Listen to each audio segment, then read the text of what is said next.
जम्मू कश्मीर में जो आतंकवादी हमला हुआ है उसके बारे में जो जानकारियां हैं उसके बारे में सिद्धांत आप बता दीजिए हमें। निखिल, जम्मू कश्मीर में अगर आप जम्मू से ऊपर चढ़ते हैं, पूंछ राजौरी का जो रूट पकड़ते हैं अगर, तो वो रास्ता आपको थोड़ा से एक मेरे ख्याल से 25 किलोमीटर चलने पे रियासी, घंटे भर में रियासी। हाँ, रियासी लगभग 25-30 किलोमीटर की ऊंचाई पे रियासी पड़ता है। और रियासी में ही एक आगे थोड़ा सा 15-16 किलोमीटर ऊपर चलने पे आपको एक शिवखोड़ी धाम मिलता है। शंकर जी का मंदिर है और लोगों में बहुत प्रसिद्ध है।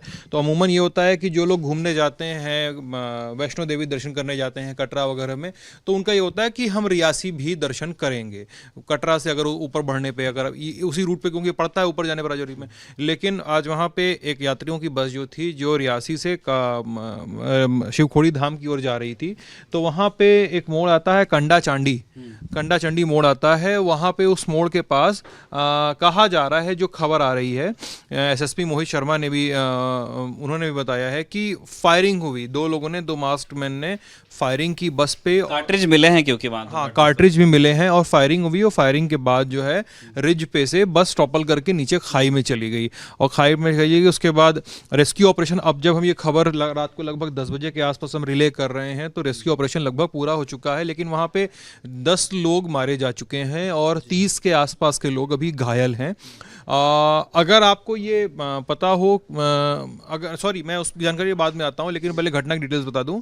एसएसपी ने ये भी कहा है कि जितने लोग हैं उनकी शिनाख्त कर ली गई है, लेकिन मतलब व्यक्तिपरक शिनाख्त नहीं हुई है, लेकिन एक आइडेंटिटी स्टैब्लिश कर ली गई है कि ये सभी लोग में कोई भी वहाँ लोकल जम्मू कश्मीर का नहीं रहने वाला है। श्रद्धालु हैं जो बाहर से श्रद्धालु हैं जो बाहर से आए हैं, और मोस्टली उनका जुड़ाव यूपी से बताया जा रहा है, अभी तक की जो फौरी जानकारी है। अगर आप जम्मू कश्मीर के बीते 3-4 साल की टाइमलाइन देखें, वहाँ पे हुए आतंकवादी हमलों की टाइमलाइन देखें, तो वहाँ पे गैर कश्मीरी और गैर नॉन लोकल इंडियंस को ज़्यादा टारगेट किया गया है। और खासकर जो पूंछ राजौरी वाला इलाका है, वो लंबे समय से अनरेस्ट में था। एक दिन हमारा बात भी कर रहे थे इस पे। पूंछ राजौरी इलाका लंबे समय से अनरेस्ट है वहाँ पे, लंबे समय से वहाँ पे क्योंकि एसएसपी का बयान भी है कि उन्होंने वहाँ पे एरिया डोमिनेशन भी कर लिया था, एरिया सिक्योर भी था। एरिया डोमिनेशन मतलब वहाँ पे बार बार दबिश दे के, बार बार कैंपिंग करके, बार बार अपने कैंप स्टैब्लिश करके सुरक्षा एजेंसियाँ वो ये दर्शा देती हैं कि ये इलाका हमारा है। एक तरह से प्रेशर पॉलिटिक्स होती है उनकी। तो उन्होंने एरिया डोमिनेशन भी कर लिया था, ये स्वीकार भी किया, ये भी स्वीकार किया सिक्योर था। लेकिन फिर भी वहाँ पे एक हमला देखा गया है, और ये देखा गया है कि जो फायरिंग हुई थी वो हिल्स पे से हुई थी। आप कुछ कह रहे थे?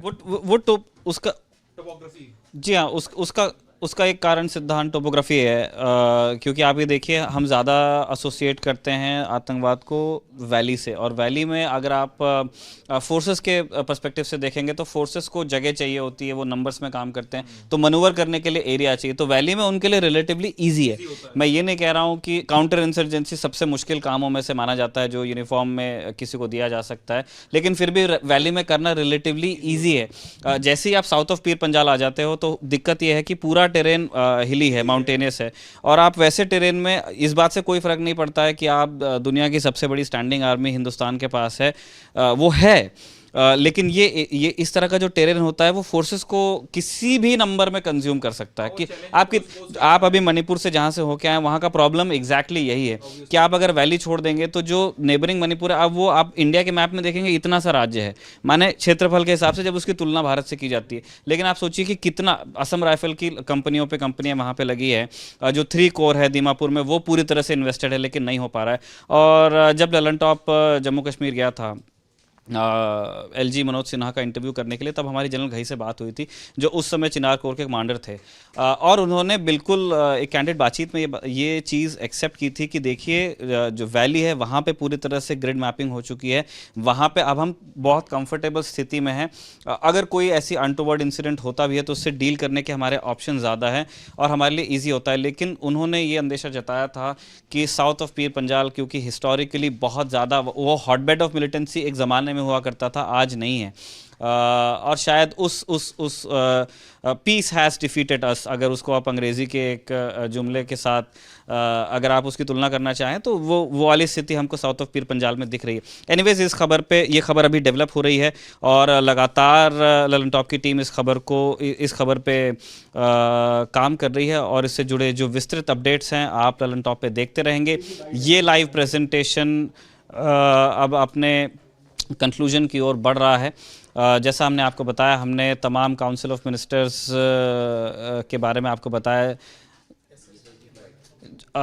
इस हादसे जो जम्मू कश्मीर में जो हादसा हुआ है रियासी में, वहाँ पे एसएसपी का बयान आया है, हम आपको वो सुनवा देना चाहते हैं।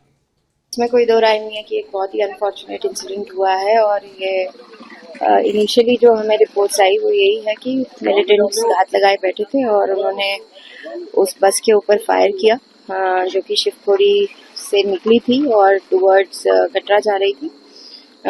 उसकी वजह से जो ड्राइवर है उसका बैलेंस जो है वो बिगड़ा और वो नीचे बस जो है वो खाई में चली गई। रेस्क्यू ऑपरेशन जो है वो अभी कंप्लीट किया जा चुका है। 9 are feared dead right now and 33 injured हुए हैं। उनको इमीडिएटली नारायणा हॉस्पिटल और डिस्ट्रिक्ट हॉस्पिटल रियासी के लिए एम्बुलेंसेस को निकाल दिया गया। मैम कहाँ से थे ये लोग, कुछ इसकी जानकारी मिल पाई है? क्योंकि ये श्रद्धालु है कहा जा रहा है। ये लोकल्स नहीं है, अभी उनकी आइडेंटिटीज जो है वो क्लियर नहीं हो पाई हैं, बट जो अभी इनिशियली पता चला है वो दे में भी बिलोंग टू यूपी।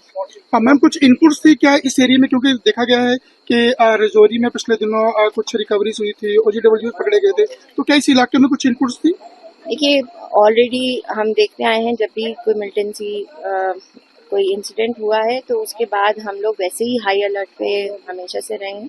तो आज भी और पिछले कई दिनों से we were on high alert और ये सारी जो शिवखोड़ी श्राइन है उसको पूरे तरीके से सिक्योर किया गया था। उसके आसपास के इलाकों में भी बड़े दिन से हम अपनी एरिया डोमिनेशन की एक्टिविटीज और बाकी VDGs के साथ हमने उनके साथ फायरिंग प्रैक्टिस भी करी थी और उनको सबको अलर्ट पे ही रखा गया था। मैम एक अंतिम सवाल जानना चाहेंगे, जैसे कि देखा गया कि आपने क्यों नहीं सीधा पहले चालक को ही निशाना बनाया, क्या अंदर फायरिंग जो सिर्फ चालक के ऊपर ही हुई है या श्रद्धालुओं के ऊपर? अभी it is too soon to से।